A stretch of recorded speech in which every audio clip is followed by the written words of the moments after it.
Maka malaikat maut turun ke sini. Makanya ketika sakaratul maut sudah datang, maka yang baca Quran hentikan. Kenapa? Oh, memang gitu ya. Jangan semakin kenceng. Ayo Pak, insya Allah Pak, gitu. Al-Baqarah Pak, Al-Baqarah Pak. Al-Kahfi, Al-Kahfi. Enggak lah. Yang baca Quran berhenti dulu. Kemudian digantikan dengan kita mentalkin. Antum agak ke sana dikit. Masya Allah ya. Orang yang meninggalnya kooperatif ini.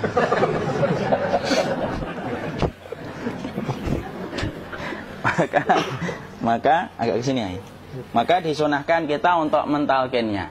Nanti ketika mentalkin jangan terlalu sering, jangan terlalu membebani.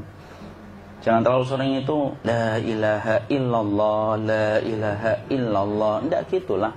Berat nanti dia ngerasakan. Di situ Imam Qurtubi juga menyampaikan, jangan terlalu sering karena itu memberatkan dadanya.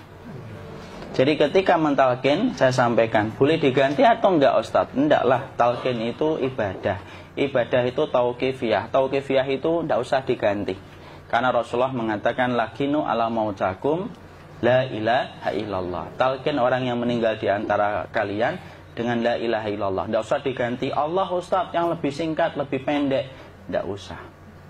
Subhanallah Ustaz, tidak usah. Kenapa? Karena talqin sudah ditetapkan ucapannya oleh Nabi, begitulah kita mencontohnya. Jadi tidak usah diganti. Cara mentalqin, jadi kalau keadaan sudah tenang, tolong kalau sudah sakaratul maut jangan ditinggalkan. Karena sesungguhnya pertempuran setan itu pada detik-detik kematian semacam ini. Dan betul-betul berusaha untuk menjadikan dia murtad.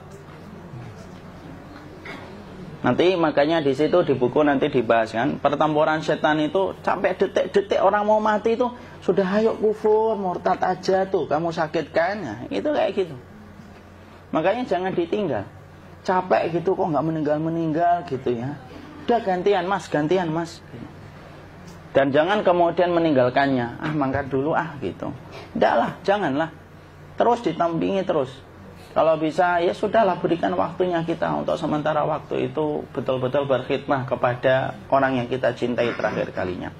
Cara kita kemudian mentalkin adalah, yaitu adalah di sebelah kanannya la ilaha illallah.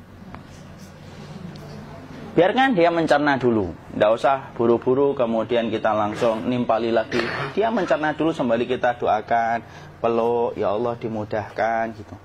Kalau ada orang yang bisa ngucapin la ilaha illallah, itu siapa yang memberikan itu Ustaz? Yang memberikan kekuatan Allah Pak. Karena ngomong aduh aja sudah tidak mampu. Makanya Allah berfirman dalam surat Ibrahim, yusabbitullahu alladhina amanu bil qawli tsabit fil hayatid dunya wa fil akhirah. Allah teguhkan perkataan orang yang beriman dalam kehidupan dunia dan akhirat. Dunia itu ya ketika menjelang kematiannya. Makanya dia bisa ngomong la ilaha illallah. Sebenarnya ngomong aduh aja udah gak mampu. Kalau bisa ngomong, dia mesti ngomong aduhnya dulu. Tapi Allah yang menggerakkan. Ngomong la ilaha illallah. Makanya makana akhiru kalamihi la ilaha illallah dakhalal jannah. Barang siapa akhir kalamnya itu adalah la ilaha illallah, pasti masuk surga. Makanya kita lagi la ilaha illallah. Dah. Cara dulu. Enggak usah minta diburu-buru ya. Enggak usah gini. Ayo la ilaha illallah. Ayo.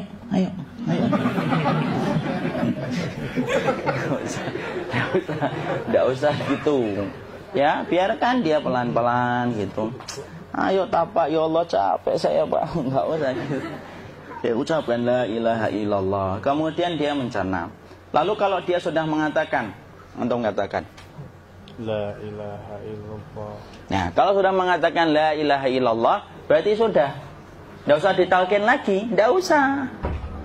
Belum meninggal juga Ustaz? Tidak apa-apa, biarin aja. Dia di situ aja. Kecuali dia ngomong lagi dan gak usah diajak ngomong alhamdulillah ya Pak, ya Allah gitu.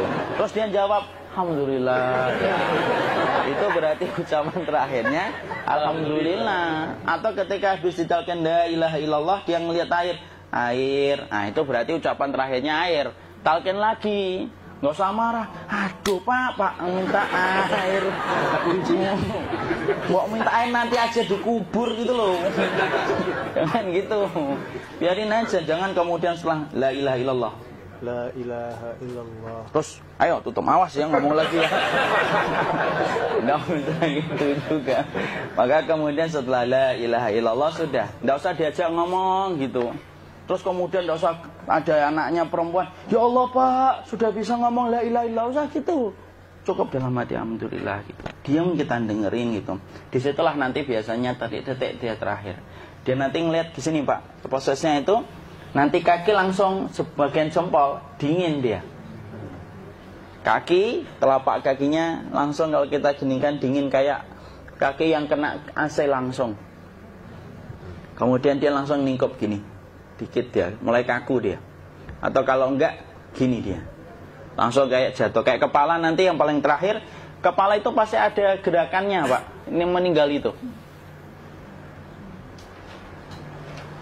Pasti gitu. Pasti gitu. Karena apa? Sudah tidak ada beban ruh yang menahannya. Ya, cabut ya, set pelan, maka kemudian malaikat itu. Tapi tetap sakit lah. Walaupun dikatakan ringan, tetap sakit. Maka kemudian sakit gitu. Set ngelewatin sini. Jantung kemudian sudah tidak berfungsi. Kemudian ginjal Pak, ngelewatin ginjal tidak berfungsi. Bapak bayangkan kan, kalau yang pernah sakit batu ginjal Pak, sepakat nggak kalau kita batu ginjal itu sakitnya luar biasa Pak? Itu baru titik batu kecil di ginjal. Kita bisa bayangkan tiba-tiba ginjal tidak berfungsi. Sakitnya kayak apa Pak?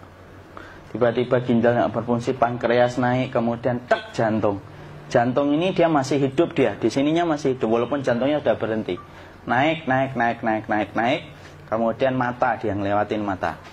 Organ tubuh yang paling setia sama ruh itu mata. Maka kemudian mata dia ngelihat dia, set. Ngelihat set keluarnya, set naik dia. Ya dilihat ini sama dia. Makanya Rasulullah mengatakan innar ruha idza qubida tabi'ahul basar. Ruh itu kalau dicabut, mata itu ngikutin kemana perjalanan ruh itu. Makanya ada yang meninggalnya gini. Ya itu bukan tanda su'ul khatimah. Itu tanda fitrahnya mata ngikutin ruh. Atau kemudian bukanya sedikit. Ada yang kayak senyum Pak. Ada yang kesini yang keringetan. Nah itu tanda husnul khatimah. Ada yang senyum. Jadi sakitnya setelah selesai itu plong gitu loh. Makanya kemudian ada yang tersenyum.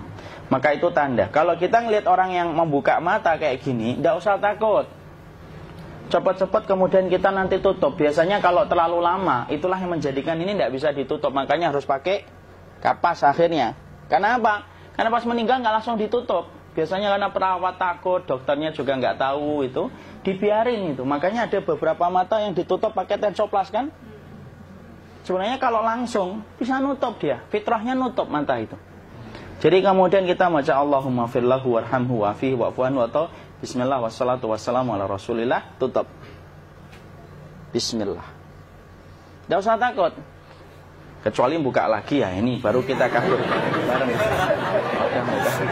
Kalau buka lagi Pak, insya Allah Pak, ya Allah ya kita kabur bareng-bareng Pak. Diusap Pak, diusap gini. Enggak disenggol gini enggak. Begini kan, sudah meninggal dunia. Tangan boleh begini, boleh diluruskan, tidak ada ketentuannya. Boleh gini, boleh kemudian lurus. Tidak usah disalahin kalau ada yang lurus. Lu itu tangannya gimana sih? Posisikan kayak sholat. Tidak ada perintah kayak gitu. Jadi kemudian dikondisikan saja. Terus maka kemudian dipijit-pijit, akiknya dikeluarin. Kemudian jamnya dilepas, gigi palsunya dilepas kalau ada. Ya. Kemudian apa setelah itu? Coba buku.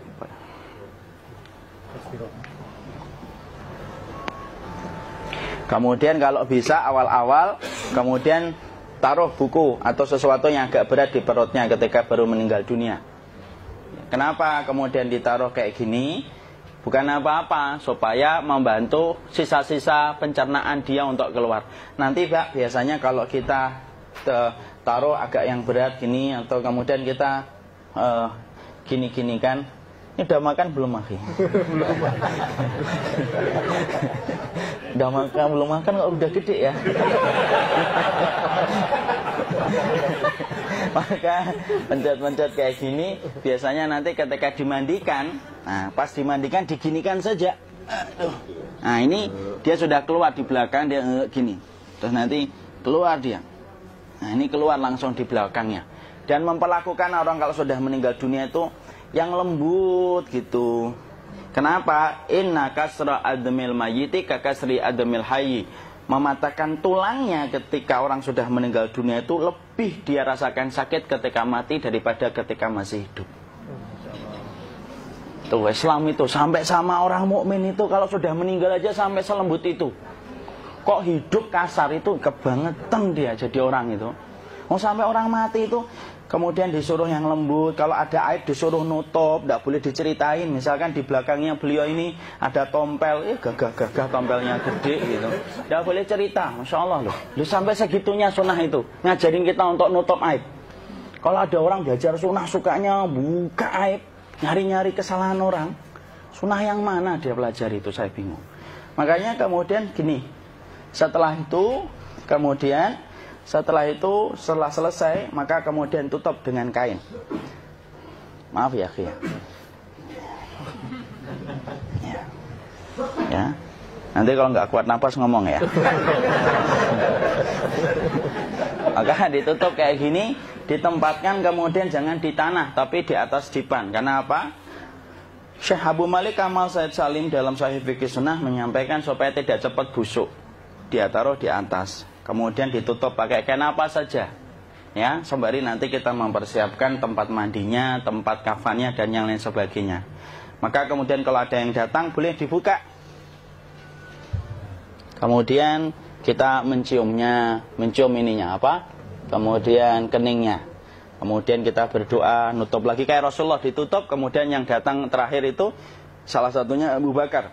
Dibuka kemudian beliau, ya Allah ya Rasulullah, engkau adalah orang yang percaya hidup dan matimu, dan tidak mungkin Allah itu mematikan engkau 2 kali ya Rasulullah. Maka kemudian ditutup kembali. Saat itu para sahabat dalam keadaan mendung semuanya. Maka disitulah kita lakukan kayak gini. Ditutup gini ya saat ya. Kasihan tidak bisa napas, insya Allah tidak butuh napas lagi. Jadi kemudian kita semacam ini kita persiapkan apa yang bisa kita lakukan. Nah itulah proses kematian dari sakit, sakaratul maut sampai kematian.